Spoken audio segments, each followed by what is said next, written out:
अस्सलाम वालेकुम नाज़रीन, मैं हूँ उसी अली। आप देख रहे हैं चैनल न्यूज़ पॉइंट। नाज़रीन, इसको हुकूमतीन ना लायकी कहें या ना अहली कहें, जिसके सबब पाकिस्तान की आवाम के ऊपर एक नया ख़तरा मंडलाने लगा और ये ख़तरा किसी और चीज़ का नहीं है, चीनी की किल्लत का है और चीनी के जो उसके रेट हैं उसके अंदर कितना इजाफा होने जा रहा है। आप सुन के हैरान रह जाएंगे, बल्कि खौफज़दा भी हो जाएंगे कि जहाँ पे दीगर इतनी महंगाई है, बिजली के बिलों की वजह से कौम जो परेशान की हुई है, और अब जो नया बुरहान चीनी का सामने आ गया है, इसने तो सबके तोते उड़ा के रख देने हैं। खबर ये है कि चीनी की जो पहले पाकिस्तान के अंदर जो शुगर माफिया है, शुगर मिल्स हैं, उन्होंने गवर्नमेंट को ये बताया, ये पीडीएम की गवर्नमेंट की मैं बात कर रहा हूँ, उन्होंने पीडीएम की गवर्नमेंट को ये बताया था कि पाकिस्तान के पास इस साल चीनी वाफिर हो गई है, हमें एक्सपोर्ट करनी चाहिए। और उस वक्त गवर्नमेंट ने इन्हें इजाज़त दे दी थी कि अगर आपके पास चीनी वाफिर है, एक्स्ट्रा है पाकिस्तान की ज़रूरत से, तो 2.5 लाख मैट्रिक टन जो है वो चीनी को एक्सपोर्ट करने की इजाज़त दे दी गई थी, जिसका फ़ायदा उठाते हुए यहाँ से 2.5 लाख मैट्रिक टन से कहीं ज़्यादा चीनी जो बाहर एक्सपोर्ट की गई, जिसके अंदर सिर्फ अफ़गानिस्तान के अंदर कई सौ मैट्रिक टन जो वो चीनी स्मगल हुई। एक तो लीगल तरीके से बेची गई जो एक्सपोर्ट की गई, उसके अलावा स्मगल जो चीनी हुई उससे कहीं ज़्यादा थी, जिसकी वजह से पाकिस्तान के अंदर चीनी की जो वो किल्लत पैदा हो गई है। जो सस्ती चीनी पाकिस्तान ने यहाँ से बाहर भेजी है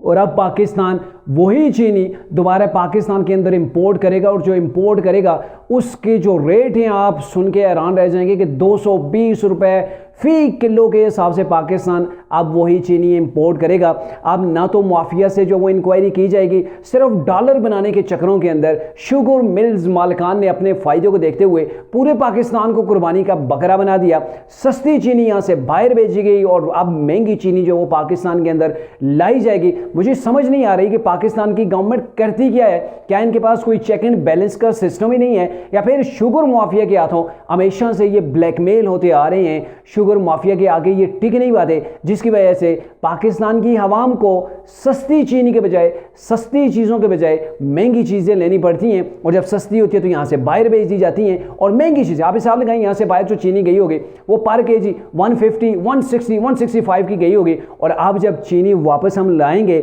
अभी जो पाकिस्तान को बताया गया है, तकरीबन हुकूमत को जो तखमीना बताया गया है ना,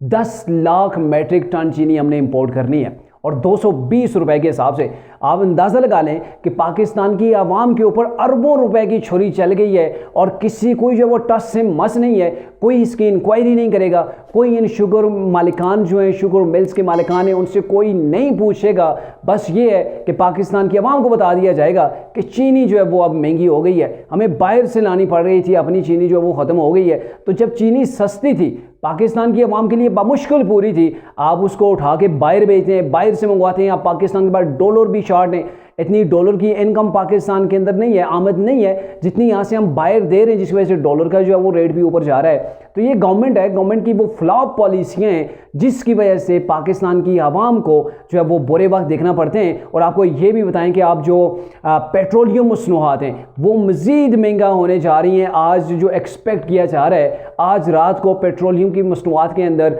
10 से 12 रुपए के करीब जो है वो इजाफा भी पॉसिबल है। अब ये क्लियर नहीं है कि इजाफा होगा, लेकिन बड़े चांसेस हैं कि आज फिर पेट्रोलियम मसनूआत की कीमतों के अंदर इजाफा होगा। अवाम ऑलरेडी सड़कों के ऊपर है, बिजली के रेट्स इतने ज़्यादा हो गए हैं कि लोगों ने अपने बिल जलाना शुरू कर दिए, बल्कि अपनी जानें भी लेना शुरू कर दिए कि भाई हमारे पास खाने पीने को कुछ नहीं है, हम आपको बिजली का बिल कहाँ से इतना देंगे। और बिजली के बिल के अंदर मैं पहले भी अपना ब्लॉग एक बना चुका हूँ, जिसका लिंक इस डिस्क्रिप्शन के अंदर डाल दूंगा, कि कितने किस्म के, तकरीबन 13 से 14 किस्म के वो टैक्सेस पाकिस्तानी अवाम पे कर रही है, जिनकी कोई तुक ही नहीं बनती सिरे से, जिनका कोई जवाज़ ही नहीं हो। और टैक्सेस भी ऐसे जिनके नाम भी ये वापडा के पास नहीं है कि इनके कोई सूटेबल नाम दिए जाएँ जिसके ऊपर अवाम भी इत्मीनान का इज़हार करे, हाँ भाई ये फ़लाँ चीज़ का टैक्स है, लेकिन फर्दर टैक्स, एक्स्ट्रा टैक्स, ऐसे टैक्स जो है वो बना के लगा दिए गए, अवाम के सर के ऊपर ठोक दिए गए। और ये अब जो चीनी का जो बुरहान पाकिस्तान के अंदर सामने आ रहा है, ऊपर से पेट्रोलियम मसनूआत एक महीने में 2 से 3 बार ऑलरेडी जो वो बढ़ चुकी हैं, मज़ीद अगर बढ़ गई तो इस गरीब अवाम के लिए मुश्किल हो जाएगी, और यकीनन गवर्नमेंट के लिए भी मुश्किल हो जाएगी, क्योंकि ये हालात जो जा रहे हैं इस सिविल नाफरमानी की तरफ जा रहे हैं, लोग सड़कों के ऊपर हैं। आज 31 अगस्त को भी जो वो तमाम बाज़ारों के अंदर शटर डाउन है पूरे मुल्क के अंदर। इससे भी गवर्नमेंट को मैसेज ये जा रहा है कि होश के नाखन लें। अगर आप होश के नाखन नहीं लेंगे तो आवाम को खुद ही जो है वो सड़कों के ऊपर आके अपने जो है वो हिसाब जो है वो खुद लेना पड़ेगा कि क्यों हमारे साथ जुल्म किया जाता है। सस्ती चीनी यहाँ से उठा के बाहर भेज दें, वहाँ से महंगी चीनी आप जो है वो इंपोर्ट करते हैं, तो इसमें अवाम की गलती नहीं बल्कि ये गवर्नमेंट है, गवर्नमेंट की फ्लॉप पॉलिसियाँ हैं, नाअहली है और नाकामी है।